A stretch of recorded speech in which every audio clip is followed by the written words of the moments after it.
السلام علیکم دوستوں، کیسے ہیں؟ امید کرتا ہوں سب ٹھیک ٹھاک ہوں گے۔ میں ہوں اٹس علی۔ آج کل کے حالات کو مد نظر رکھتے ہوئے ایک چھوٹی سی بات عرض کرنا چاہتا ہوں کہ انصاف ظالموں کی حمایت میں جائے گا، انصاف ظالموں کی حمایت میں جائے گا، یہ حال ہے تو کون عدالت میں جائے گا۔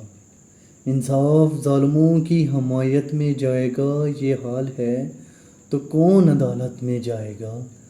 دستار نوچ ناچ کے احباب لے اڑے، دستار نوچ ناچ کے احباب لے اڑے، سر بچ گیا ہے یہ بھی شرافت میں جائے گا۔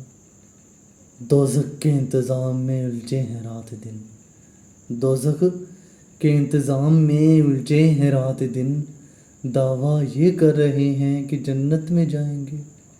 خوش فہمیوں کی بھیڑ میں تو بھول کیوں گیا، خوش فہمیوں کی بھیڑ میں تو بھول کیوں گیا، پہلے مرے گا بعد میں جنت میں جائے گا۔ واقف ہے خوب جھوٹ کے فن سے یہ آدمی، واقف ہے خوب جھوٹ کے فن سے یہ آدمی ضرور سیاست میں جائے گا، انصاف ظالموں کی حمایت میں جائے گا، یہ حال ہے تو کون عدالت میں جائے گا۔